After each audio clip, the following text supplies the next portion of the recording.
Group 1 and Group 2 will perform a role play, Chapter 3 Interviews.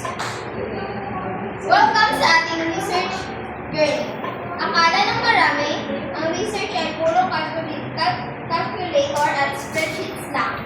Pero sa social work, ang pinakamalakas nating tool ay ang pakikipag-usap. In this role play, susundan natin sina Alex, Jam, Bea at ang squad habang dinidiscover nila ang mundo ng qualitative interviews. Ready na ba kayo? Let's dive into scene 1, the interview culture. Alex, the overwhelmed student, thinks research is just mostly using statistics.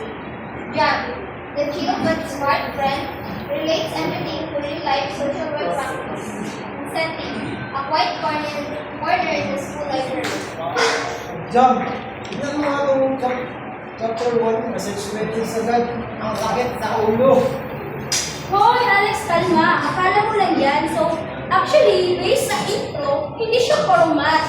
Focus muna tayo sa interviews. Alam mo naman yun, di ba? Kasi social work student tayo. And yan ang bread and butter natin. Interview? O parang job interview? Pwede. Pero in research sense, to live in an interview culture. Isipin mo nga, di ba? Pati sa TikTok and sa YouTube is my interview. So lahat nila yung interview. So why? Kasi naniniwala tayo na yung one-on-one na pag-uusapan is a gold mine for knowledge. So gets ko na, parang may group teamwork natin, no? Deep yan, friends. The research interviews allow for depth face-to-face interaction. So, ito yung chance natin marinig yung mga kwento ng mga nasa marginalized communities or yung mga bosses na madalas hindi narinig or underrepresented. Hindi lang ito for yes or no. Dito nila manilalabas yung perspective nila. Okay, so basically, it's about leveling up argumentation skills, no, di ba? Kasi may pros and cons din yan. So, hindi porket na magaling ka makipag-usap or expert ka na sa interview. So, itong chapter na ito is ituturo sa atin na tingnan mo, di ba? So, kailan ba pinaka-appropriate gamitin ng interview? Or ano yung mga practical issues? So, like, paano mo ayusin ang mga client? And how to handle it professionally gamit ang mga case studies?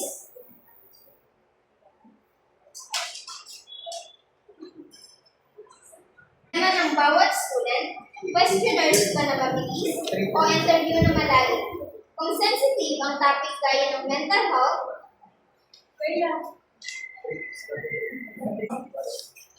someone? Padayon.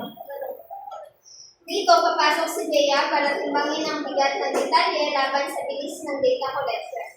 Interviews versus questionnaire. Alex, the practical one, gusto ng mabilis ang result.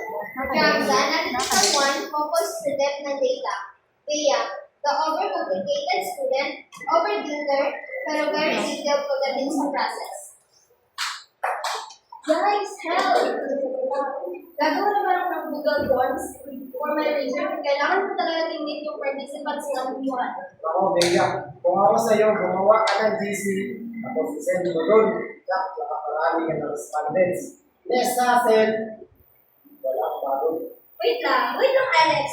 Depende kasi sa topic yan. So, Bea, ano ba yung pinapropose yung study? It's about family conflict and mental health struggles among working students. Medyo sensitive, di ba? Yes, exactly, Bea, exactly. So, imagine mo nga kung bibigyan mo sila ng questionnaire about their trauma, baka hindi sila may-honest, di ba? So, people are hesitant to commit the response to writing sa pagdating sa mga sensitive na bagay.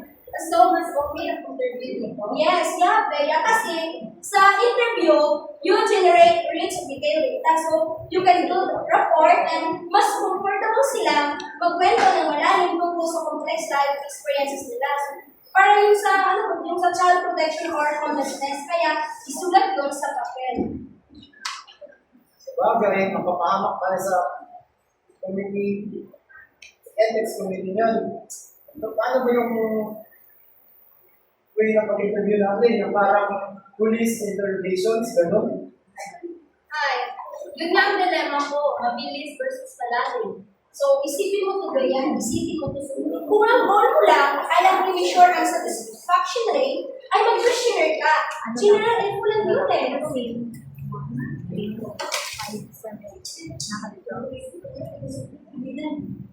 So, I have to do interview. Kasi kailangan ko silang pakinggan. Hindi lang basta bilangin. Hindi pwedeng the more the merrier lang sa research. Kailangan natin pumili ng tamang tao. From snowball to purpose example. Alamin natin kung paano nahanap ni na Alex ang kanilang perfect participants sa tulong ni Prof. Santos. Recruiting and selecting participants. Alex, still worried about the workload.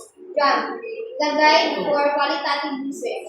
Bea, planning the step-by-step process. Prof. Santos, the full experience research supervisor who drops by their table. Okay, so alam na natin kung sino, kung anong style ng interview natin. Ang tanong, sino naman yung interview natin, yung kung sino-sino dyan sa hallway? Well, Alex, kung ang research mo ay tungkol sa experience mo foster care, di mo try yung kahit sino lang dyan. That's where something comes in. Sakto, Prof. We're just looking at purposing something. Sabi dito sa book, ito ang pinaka-common for students. Correct, Bea. Kasi sa social work, we need people with specific knowledge. Choose them because they fit the criteria. Pero may iba pang techniques depende sa situation like convenient sampling, snowball sampling, and mega sampling. Ano ibig sabihin ko? Kung convenient sampling, yung pinakamalapit sa iyo, or easy access pero baka hindi representative sa lahat. Snowball sampling, useful ito sa hard to reach groups. Halimbawa, interviewin mo ang isang homeless person, tapos siya mag-refer sa iyo sa akin. Ng iba pa niyang mga kakilala. Quota sampling, para balance. If you need 5 male and 5 female, youth offenders, hinto ka pagpuno ng pagkamusa. Pero dito, Prof, sa qualitative is may tinatawag din theoretical sampling. Yung mag-interview ba hanggang sa wala ka nang naririnig na bago? Yes, John. We call it data saturation. Pag ulit-ulit na yung kwento at things, ibig sabihin sapat na ang data mo. Okay. So may participants na tayo. So ano na? Tara! Wait lang, Alex. Kailangan na natin ng interview schedule. Hindi pwedeng bahala na si Batman sa loob ng interview room. May point si Bea. Ang schedule ay parang mapa nyo. It makes analysis easier later on. If your questionnaire are messy, your analysis will be nightmare. We are 6 steps to build your interview schedule. First, define the aim. Second, generate questions. Third, review and refine. Fourth, organize logically. 5, pilot test. And final, then 6, finalize.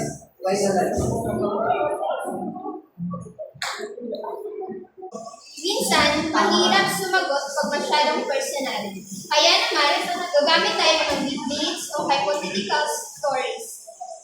But beware, may mga red flags o questions to avoid tayong dapat malaman para hindi tayo manusweet at hindi malito ang ating participants. Using debates questions and questions to avoid. Alex, still trying to get his question right. John, quality control expert. Bea, worried about being too technical. Dave, ready to act out any scenario. Mia, the logic checker.